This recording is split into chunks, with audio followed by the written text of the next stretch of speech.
Hai, Mike di sini. Jika Anda merasa cuma HP flagship doang yang pantas punya memori internal bawaan 256GB, hari ini Realme akan meruntuhkan mindset itu. Wait, jadi sebenarnya Realme 17 ini masuk segmen apa ya? Jika huruf depannya C, sudah bisa ditebak kalau ini bukan HP mahal, bahkan masih di bawah Realme seri angka atau seri nama.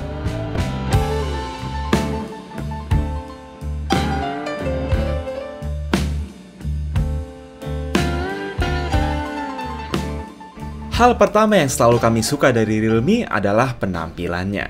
Kebetulan penampilan depan belakang HP ini sama sekali nggak mirip seri sebelumnya. Pertama, kita ada kamera hole punch di pojok kiri layar. Layar ini dilapisi Gorilla Glass serta screen protector bawaan.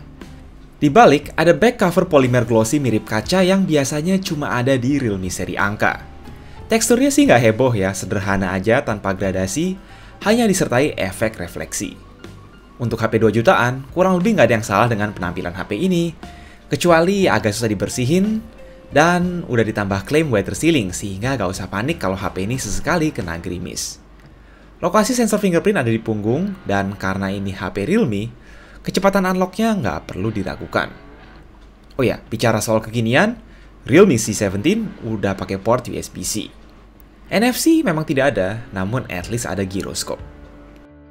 Oke, satu fitur yang masih jarang banget ada di HP di bawah 3 juta saat ini ialah layar 90Hz.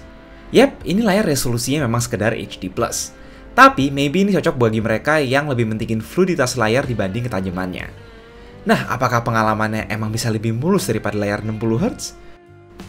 Jujur, karena ini juga nggak pakai CPU yang kenceng, sekedar modal Snapdragon 460, untuk UI sekalipun kadang masih bisa drop FPS. Snapdragon 460 sebenarnya not too bad kok untuk penggunaan ringan, lebih kenceng dari Helio G35 terutama dari segi GPU. Tapi untuk bisa jalanin layar 90Hz beda cerita. Gue pribadi sih tetap lebih pilih layar Full HD 60Hz, namun bukan berarti gue nggak bisa hidup dengan layar HD. Realme hanya ingin menyajikan sebuah pilihan.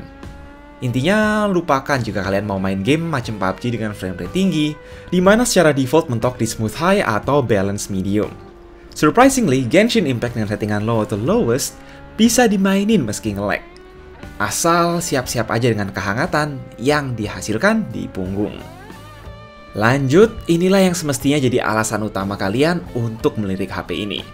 Karena di mana lagi ada HP 2 jutaan baru yang punya opsi storage internal UFS 2.1 256GB, di mana beberapa flagship aja masih pakai storage 128GB. Jadi selain gede, ini bukan storage eMMC yang dikenal lebih lemot. Tanpa kemampuan ngambil gambar 4K atau kamera megapiksel gede, rasanya kalian nggak perlu menghapus foto sama sekali meski ngambil belasan video selfie buat TikTok tiap harinya. RAM-nya pun 6GB, dimana mestinya kalian nggak akan dibikin khawatir soal low memory di HP ini. Dan kalau storage itu masih belum cukup juga, masih bisa ditambah micro SD di samping tray dual SIM miliknya. Oh, terus kalau C17 ini mau kalian pakai sebagai drive eksternal darurat, itu boleh juga, asal bisa bersahabat dengan kecepatan transfer USB 2.0 standar. Apakah di sisi kamera ada yang luar biasa?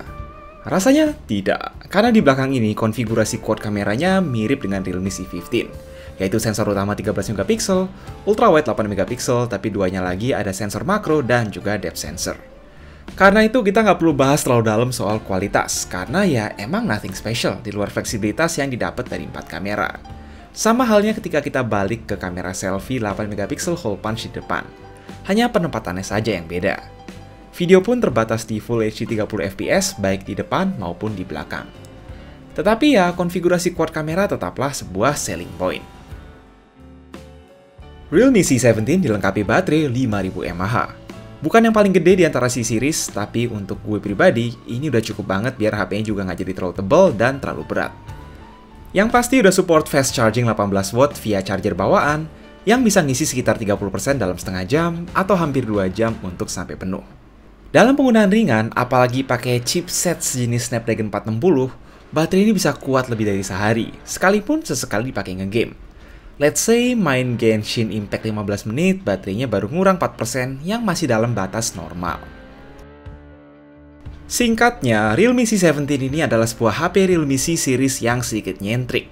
Menambah opsi bagi mereka yang somehow pingin layar ultra smooth dan storage 256GB sehemat mungkin. Tentu, gue nggak bisa rekomendasiin ini HP ke sembarang orang. Misal kalau lo lebih mentingin resolusi layar, kamera, dan performa, silakan beli Realme Narzo yang ada di antara range harga Realme C series dan seri angka.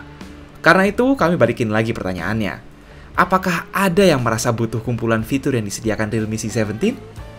Apa mending sikat Realme yang lain aja? Please like dan share jika berkenan, jaga terus kesehatan kalian masing-masing, and as always, stay safe.